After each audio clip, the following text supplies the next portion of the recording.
सेठ साहब, इनका सवाल है सर, आईआरएफसी 157 रुपए के कुछ शेयर लिए हुए हैं, बजट रैली में निकालना है तो कहां पर एवरेज करके विदाउट लॉस निकाल सकते हैं?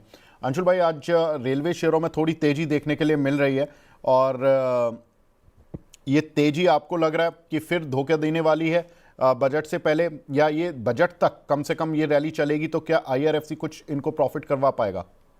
तो देखिए, बजट तक तो रैली चलनी चाहिए क्योंकि वीकली चार्ट पे भी दो हैमर है और हैमर का फॉलो थ्रू है। तो 10 वीक मूविंग एवरेज 118 पे है और 50 वीक मूविंग एवरेज 126 पे है। तो 126 130 की जोन तक तो आ सकता है, मगर क्या इसमें एवरेज करके निकलने की कोशिश और ये सारी चीज करनी चाहिए? I would bet against it. मैं नहीं करूंगा, मैं कुछ भी नहीं करूंगा। अगर पड़ा हुआ है, पहले तो बाइंग क्लाइमेक्स पे निकल जाता, नहीं निकला तो जहां भी रैलीज 50 डे या 50 वीक मूविंग एवरेज तक मिलती, मैं इन काउंटर से केवल और केवल निकलने की कोशिश करता, कोई एवरेज नहीं करता। इसको अगर 1 मिनट आप समय दें तो मैं दूसरी तरीके से समझा देता हूं। आप एवरेज क्यों कर रहे हैं?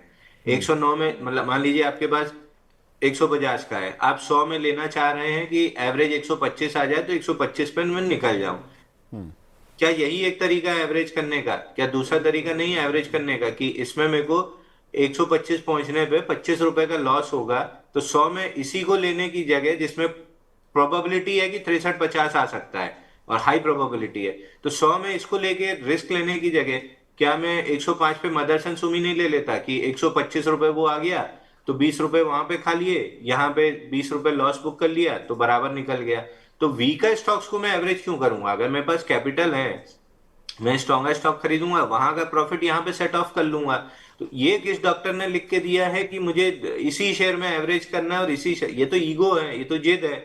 या अगर ईगो और जिद नहीं है तो इसको ना समझी कहेंगे। तो मैं वीकर स्ट्रॉन्गर स्टॉक्स में नया पैसा डाल दूंगा, वहां की प्रॉफिट से यहाँ के लॉस को सेट ऑफ कर लूंगा, बजाय लॉस मेकिंग स्टॉक में ही एवरेज करने के। क्योंकि आरकॉम का क्या हाल हुआ, Reliance capital, yes bank, idea, इन सब के हाल देखने के बाद मेरे को नहीं लगता कि मैं कोई वीक स्टॉक्स को एवरेज की सलाह भी दूंगा।